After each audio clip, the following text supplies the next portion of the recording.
Good evening and salutations, my GH fans. So, what did everyone think about this episode? Did everyone actually enjoy this episode?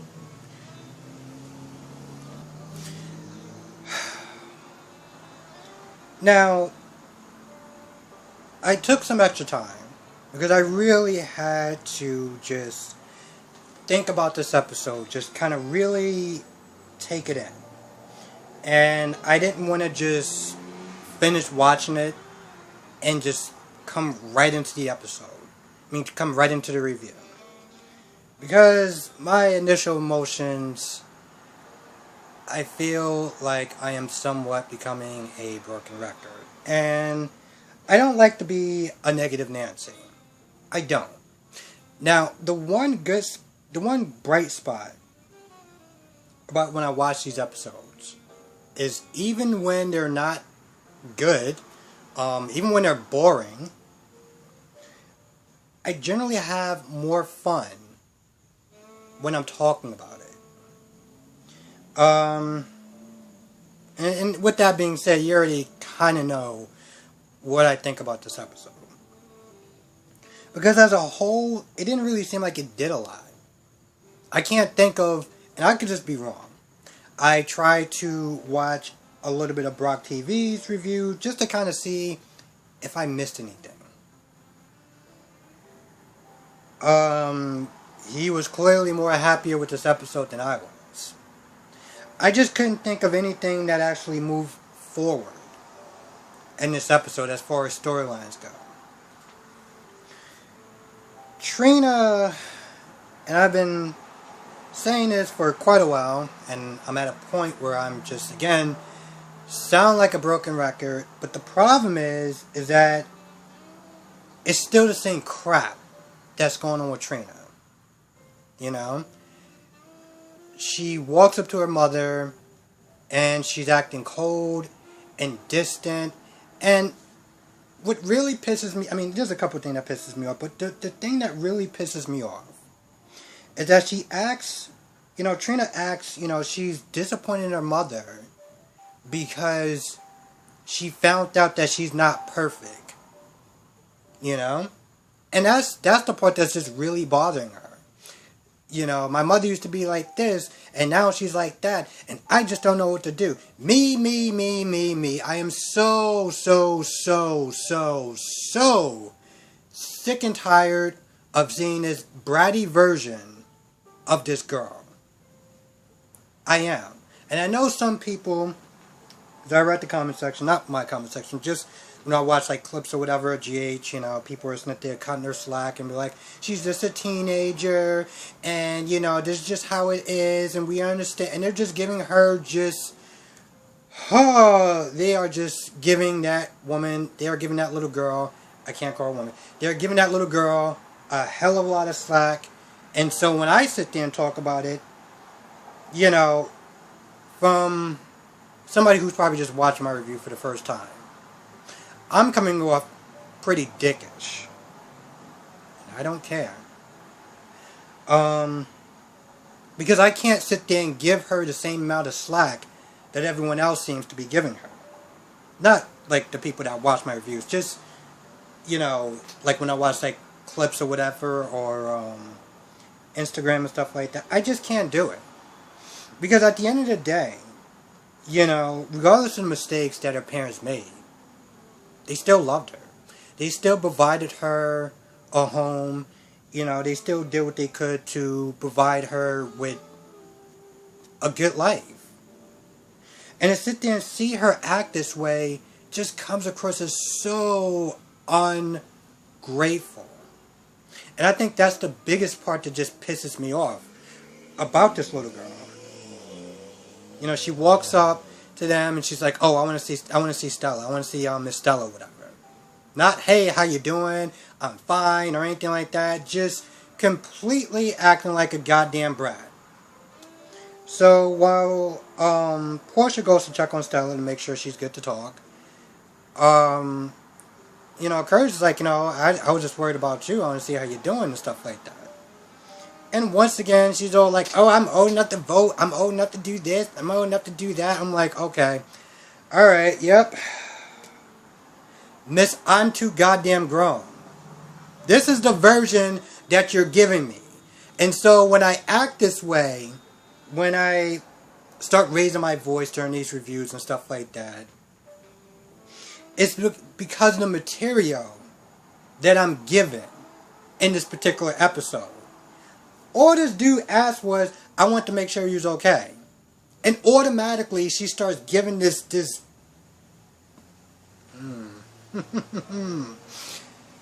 attitude. And it's just like, little girl, you need to calm your ass down. You know? And after, they talk for a little bit, she goes in the room with Stella, and Stella apologizes to her. And, because she realized that, one, she was wrong for all of it. Not just the fact that, not just the fact that, Trina overheard, but just in general, sitting there yelling at the hospital, yelling in a public place at her job. So, she apologized for everything, and, Trina's just like, you don't have to apologize, I need to know the truth, and yada yada yada. And it's, I'm not gonna lie, after a while, I just kind of just tuned out. Now, when she does go back to talk to, Portia, she was like, well, I was talking to Ava, and, she was sitting there telling me to give you another chance and kind of forgive you because of reasons and stuff like that. And, Portia was like, so what did you decide? And she was like, oh, well, I don't know yet. Like, I don't know. It's just like, goodness. The only good thing that actually came out of her mouth was the fact that, she was like, I still miss you, and maybe after the party, whatever, we could sit there and talk. And I was just like, oh, okay, so I guess that's a 1% of hope. At this point, I just don't care. I just don't care. I can't sit there and actually be, like, talking about her in a positive way when she's acting like such an ungrateful little brat. I can't do it. So, yeah, that happened. The one thing that I did get from watching Brock TV's review is that we're both in agreement about Jax. And, just his character in this particular episode. Because, like Brock TV, I understand where he's coming from as far as, he's sitting there talking to Britt. And, he's voicing his concerns about his daughter and the safety and the danger and everything like that. And I get it. I 100% get it. He has every right to feel the way he feels. And like Brock, I agree that he does overlook the big picture. When Sonny, and again, I look at it this way. Not just that Sonny was able to take care of the drug problem in Port Charles for a very long time. And we all saw what happened when Sonny was gone. But just in general, Sonny was always able to, for the most part, keep the violence to a minimum. That's the one thing about Sonny, and even like some of the police, the commissioners and stuff like that, Mac, is that Sonny was the best of a bad situation. It was always better for Sonny to be the bad guy in Port Charles versus anyone else. And I do stand by that. Sonny has went against much worser people. So, the fact that he never really takes, the fact that Jackson never really, takes that into consideration is ridiculous. And even, it got to a point when he was coming at Jason so bad that Britt was like, yo, Jason saved my life when Cyrus was about to kill me. And after she told him that story, this dude literally was like, well, he's still a bad person because XYZ and blah, blah, blah, blah, blah. I was like, did you not just hear anything that she just said? Because I felt like that whole story just went right over his head. Honestly, to tell you the truth, I almost felt like it was somewhat of a waste of time. Because, for the most part, Jax is never going to see any good, any other side of Jason or Sonny other than his own perspective. And he's not willing to sit there and see anything beyond his scope of vision, I guess. That's just who he is. Now, it got to a point where, he's just sitting there talking about him or whatever. And Britt was like, why don't you sit there and talk to him yourself? And he turns around, Jason's just kind of standing there like, yep, so you can't keep your name, seem like you can't keep my name out your mouth. I mean, can you imagine us sitting there just talking greasy about someone? Yeah, he's this, yeah, he's that, he's a blah, blah, blah, blah, blah. And then you turn around and they're right there? I gotta sit there and admire Jason's restraint, because a lot of other people would just went hella off on him.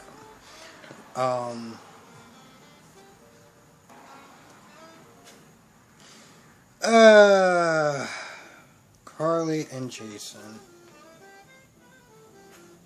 Today Carly was like, I want to apologize if it seemed like I pressured you into, accepting Donna calling you daddy or whatever.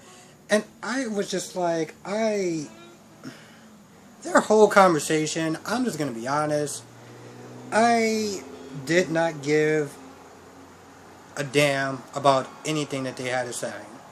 Because it just, a lot of times when they sit there and they talk about this arrangement, it's the same type of conversation. It's the same type of beat. It's the same type of feel to their conversations. They're doing this to protect the family. They're doing this, it's easy for them to do this because they know each other. And they've been together for so long. And they know each other's every beat. It's the same conversations that they've been having since they first announced this stupid arrangement. And yes, for the sake of this storyline, I understand why they're doing it. I really do. I understand the logistics or whatever behind it. And even though I think it's a smart play just to kind of like settle the peace or whatever, or maintain peace and safety, I still don't have to like it. And I don't. And to be honest, in some ways, seeing them being all close and together just makes me sick to my stomach. And it's odd because I actually like Carly, even when she gets on my nerves. I actually like Carly. And we all know how much I love Jason. I mean, that's my guy. And anyone that's new, that's watching this, when I first saw Jason and just how badass he was back in 2001, I thought this character was so cool that I actually went to the store and got a bunch of black t-shirts. And I also have a black leather jacket. I still have it. Just because I love the character that much. And so with that being said, Jason's my guy. I like Carly for the most part. She definitely has her moments, and when they're good, they're amazing. But seeing them together and doing this somewhat crap romance thing, this weird romance, just... I can't. It's just every time. It's not even one of those things where I would sit there and say it's friends. It's just like... Ugh. I mean, the sad truth of the matter is they think he's dead. And towards the end of this episode, she's sitting there by herself, and she's like, well, I can't live in the past, and I have to pretty much kind of move on. And I'm just like, I don't know what to say to that. I really don't. Because in all reality, yes, it is absolutely true. It is a very heartbreaking thing when you lose the one that you love. It's very hard. Especially, not only if they're just gone, like they just break up or whatever, but they're dead. That is devastating. And yes, I do understand that as much as it sucks, at some point you do have to move on. But given the dynamics of this situation, it just feels so wrong. Because you're not just moving on with Jax or someone else. You're moving on with his best friend that they consider to be each other's brothers, practically. And somehow you think that, like, in your mind, you think that this is the right thing to do. Now, I hate being that person to sit there and say, oh, well, this is wrong. You shouldn't be doing this. But I feel like there's some things that are just sacred. You know? Kind of like, and I know some people don't watch the show. This Is Us. Miguel being with Rebecca after his friend passed. It's like, are you kidding me? Like, it just, no matter how many good things you try to look at it, it just seems so disrespectful. And of course she sees Sonny's ghost because, or whatever, because, you know what, I don't even care. Jocelyn comes in. I feel like it's somewhat of a pointless scene. She does talk about Jax and him being worried and Cameron being worried and whatever. And then at one point, then she starts talking about the wedding. When you guys gonna have the wedding? And it's this, that, and the third. And she's so excited about it. And I'm just like, I don't care. I don't care. I don't care. This is another one of those situations just like, I don't care. Anyway, she's talking about throwing out some stuff and leaving some stuff for a dome, for a dome, her dorm, and then she leaves, and that's it. Now, Spencer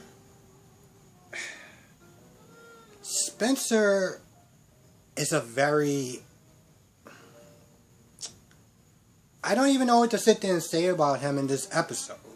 Because for the first part, when you sit there talking to Cam, he's talking about his rich friends, and he's talking about how they're gonna be flying in for this party because Cam's gonna be like, what's the party scene gonna be like? So he starts talking about his rich friends. Now they're gonna be flying in, and he's gonna be getting a DJ from California, this, that, and the third, and just coming across as the rich spoiled snob that I despise. That's literally how he came off in the first part of this episode. And it got to a point where Cam was like, well, why would we be there for it? He felt like he made Cam feel like him and his friends should just be out of place, like they don't really belong there. Compared to his rich friends, you're going to be sitting there bringing in a bunch of townies. So in the beginning, I was sitting there writing a bunch of notes like this. Beep, beep, beep, beep, beep. Seeing that side of him reminded me of the kid version of him. And I couldn't stand that version of him. So I was like, oh, cool. We're getting the dick side of him. Great. But then Cam is about to leave, and he's like, listen, I want to bring you guys there because I want my rich friends to sit there and see what real friends are like. The type of people that's going to sit there and ask me, about my relationship with my dad. Not ask me about what's the new car I'm driving.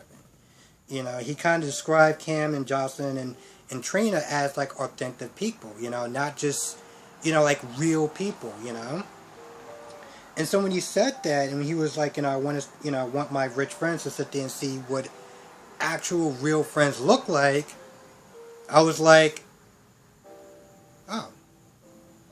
And he, for me, he genuinely sounds sincere about that. And I was like, oh. Well. Guess I need to just kind of take out some of these notes that I put in there. He's a weird, I don't think weird is the right word. I guess he's a complex character. And that is the one thing that I can sit there and appreciate about him. Is that he has his moments where he could be genuine, where he could be nice, he could be smart, he can be insightful. Then there's times where he could just be a rich snob, he could be a total dick, he could be a coward in a lot of ways. He's all over the place. And I gotta sit there and say, I actually like that. I honestly, and it sounds weird, but I feel like that was probably the best part of this episode. Um, I actually wrote down that he was the most interesting character in this episode. At least for me. Because my feelings for him were just like, you're a dick. Oh, wait a minute. That was actually good. So, I like that. And I think the last scene is the, what I always like to call the Sunny side story. And this is pretty much about Sunny, Nina, Lenny, and Phyllis. You know, Lenny comes back from the doctors. He pretty much just want to live life. You know, just kind of just, you know, until they find out what's going on. You want to act like everything is, well, not act like everything's okay, but just kind of enjoy your life, you know, because you never know what's going to happen tomorrow, and that's pretty much was his, you know, his energy and his feelings and how he went about it. And so, you know, he starts dancing and stuff like that, and I mean, this whole scene is somewhat sad, you know, because Phyllis, I know that she wants to sit there and just go into the corner, start crying her eyes out. But, you know, she wants to sit there in a lot of ways. I guess give Lenny kind of his last wishes. So she's like, yeah, let's just, you know, let's just live like, you know, there's no tomorrow pretty much. And so they start dancing and stuff like that. And, you know, at one point Lenny kind of gets tired and he looked like he's about to like pass out. So they leave. Now, with that being said, you know, Sonny and Nina was kind of worried a little bit early before he came in there. And after he left, you know, they get into this whole conversation about kind of, you know, not really wasting any time. And they kind of just, I guess, get a little bit closer. And that's pretty much what they're doing. At this point, I don't even know what to say about this scene. Because my feeling didn't change about Nina and the crap that she's doing to Sonny. The fact that she is setting herself up to hurt, you know, to be hurt. Because at some point when Sonny remembers, there's going to be all sorts of hell to pay of Nina. From Sonny's family, from Ava, you know, just a ton of people. And I feel like this scene was almost supposed to kind of make you forget, you know? Like, oh, you know, they're so, you know, concerned about Lenny and stuff like that, but they're going to sit there and take their own advice and kind of just get out of each other's way, or pretty much Nina kind of getting out of her own way and kind of just feeling something for Sonny and just kind of letting herself go. And I think that's all very nice and well, especially if you actually care about those two hooking up. I kind of had to say it a little bit slowly, because I do want to have an appetite after I finish this review. But I'm like, okay, that's all nice and sweet and cute and everything like that, but it's not going to make me forget about all the crap that Nina's actually doing to Sonny and her family. That's not going away just because Lenny is in an unfortunate bad position in life. Like, you know, and like, no, I did not forget about that. So that's pretty much my take on that whole scene. I mean, they start kissing and it's just like, ugh, okay, alright. And that's not it. I had to sit there and think about that. Oh, the last scene is with Nicholas and Ava, and Nicholas telling Ava that it was Spencer that, you know, was behind the whole stalking thing. And at first, it takes a bit of convincing because Ava doesn't sit there and believe it, the times and everything like that. But Nicholas explains why he feels that Spencer is the stalker. And with that being said, he's like, yeah, I'm going to sit there and teach him a lesson. Now, Ava's like, it's a bad idea. You just got your son back. You don't want to sit there and lose him. You know, you don't want to sit there and push him further away by whatever you're going to do. And I guess Nicholas, in his own way, feels that this is the lesson that he needs to sit there and teach Spencer. You know, I guess he kind of looks at it as like, you know, we're Cassadines and we have to sit there and kind of, like, I have to sit there and deal with him in a Cassadine way manner. So just regularly talking to him and being like, this is a bad idea. you shouldn't do it, don't do it again, is clearly not going to work. So this is the reason why he feels that, this is the best course of action. The problem with it is that he's pretty much kind of doing this as some sort of payback, I'm pretty sure he said that more than once. I don't know if he said it in this scene, but he's said it at some point, And I'm like, payback really against your own son? Now he acknowledges that his behavior and everything like that he's been doing, yeah, it's Spencer's fault, but it's also his fault. Between the fact that he faked like he was dead, and probably him not being more of a hands-on parent and kind of setting limits for him, also contributed to that factor of Spencer just doing whatever the hell he wants, when he wants, because, well, he's rich and he has money. Played a factor in why Spencer's doing what he's doing. So he feels like this is his way of, stopping him. Now Ava is concerned, and she's all like, she has that look of worrying on her face. But I'm just like, if you are really that concerned, you could just call Spencer and just give him a heads up. Like, you're concerned, but you're not concerned enough to actually stop him. So it's like... Now it's funny, there's one part when Cameron Smith, they're talking to Spencer, and Spencer's like, yeah, I invited Britt Westbourne. And he was like, you mean a doctor? Like, really? Honestly, to tell you the truth, he had the same, I felt like he had the same expression that everyone else had. Like, why the hell would you invite Westbourne, that's like in her mid-30s, to a pretty much team party? That actually makes sense to you?